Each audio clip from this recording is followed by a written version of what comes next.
Just think about that. The basic language in the monetary system is subject to interpretation, and the behaviors are created by the environment, which is a very unequal environment. If we think that the genes could predispose to certain behaviors, then present justice becomes incapable from the beginning. Only if the environment is the same for each person, and you take into account the genes, then you can talk about a little more fair justice system. But why do you need a justice system? Because there are injustices. But why are injustices? Because of the environment, products and services scarcity. Because of inequality among people. In the monetary system, people are not equal. The differences between social classes could be amazingly huge.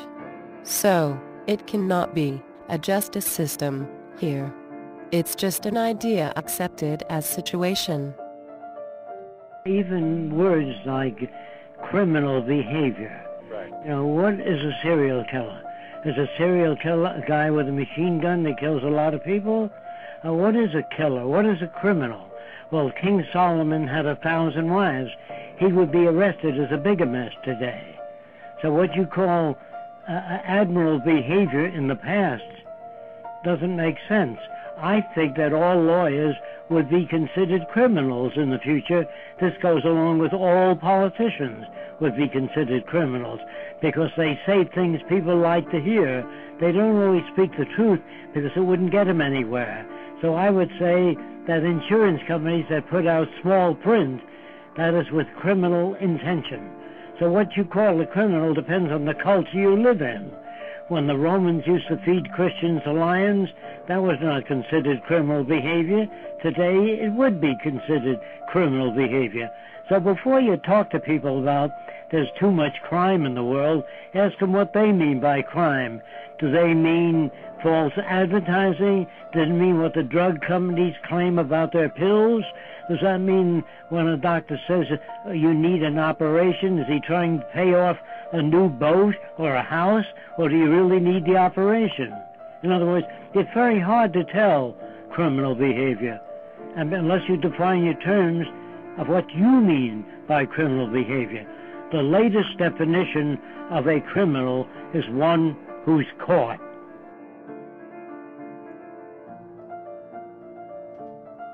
The punishment of this justice system is that to deprive man for what the system offers.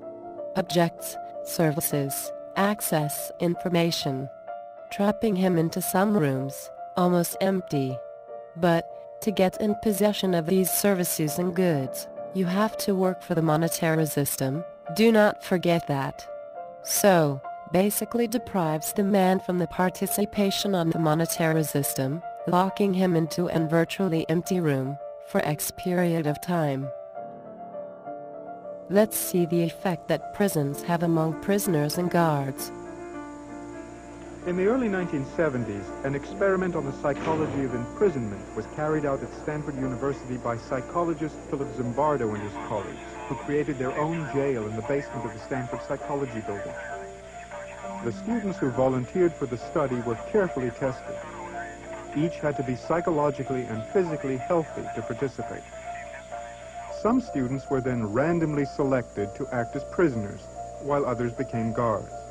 The researchers surprised the prisoners by having them arrested at their homes and dormitories. The prisoners went a series of rituals to establish their new lowly status. They lived in tiny cells 24 hours a day, cut off from their usual surroundings. What is happening to prisoner 819? Prisoner 819 is being punished, Mr. Correctional Officer. Give us 5 months, make sure you remember it. Prisoner 819 is being punished, Mr. Correctional Officer. Down. Up. The guards, however, only worked 8-hour shifts, and they returned to their normal routines as students when off the job.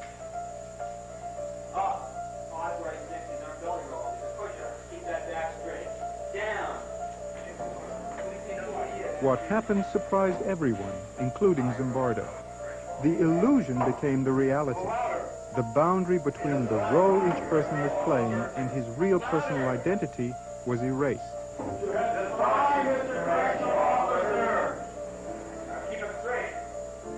Nice boys became brutal guards. Healthy kids got sick.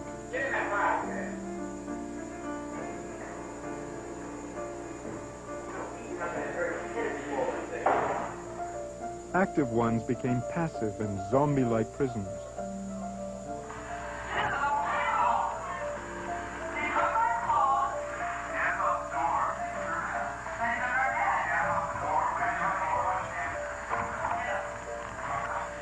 The situation became so overpowering that many of the prisoners developed extreme stress reactions and had to be released.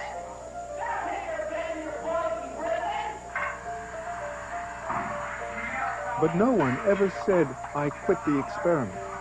They had lost all perspective. You come over there.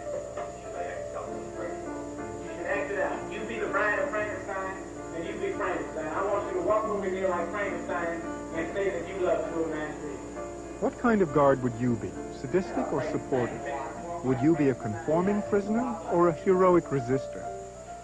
The prison study, like Milgram's experiment, is not typical of research in social psychology. Some psychologists feel both studies violated ethical guidelines and should never have been done. 2, 3, 4, 5, 6, 7, 8, 9, 10.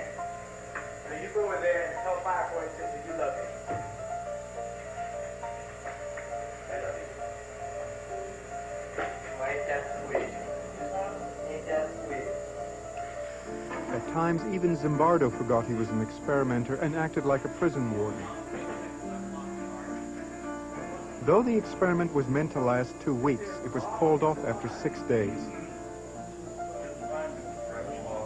Once you put a uniform on and are given a role, a job, saying your job is to keep these people in line, then you're certainly not the same person as if you were in street clothes and in a different role. You really become that person. Once you put on that khaki uniform, you put on the glasses, you take the nightstick, and you act the part. That's your costume, and you have to act accordingly when you put it on. It still is a prison to me. I don't look on it as an experiment or a simulation. It's just a prison that was run by psychologists instead of run by the state.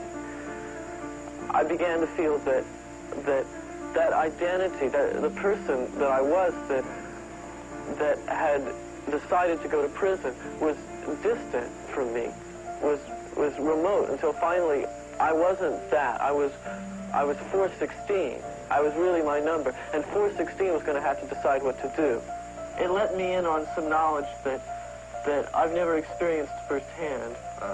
I've read about it. I've read a lot about it, but I've never experienced it firsthand. I've never seen someone turn that way. And I know you're a nice guy, you know?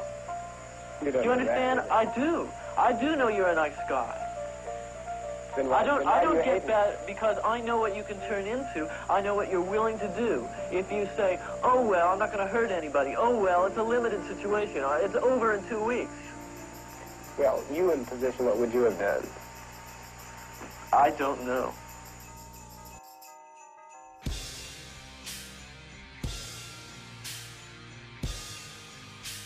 The solution could be an attempt to escape the situations that requires justice, prevention, again, education, and for extreme cases, for example mental illness, medical aid.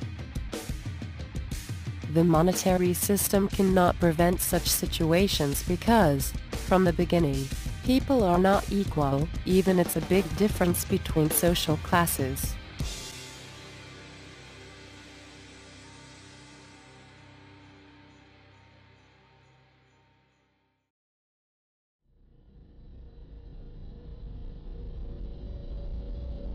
Environment creates behavior. Predisposing genes. Language is subject to interpretation. Today's environment is uneven. There can be no justice system here.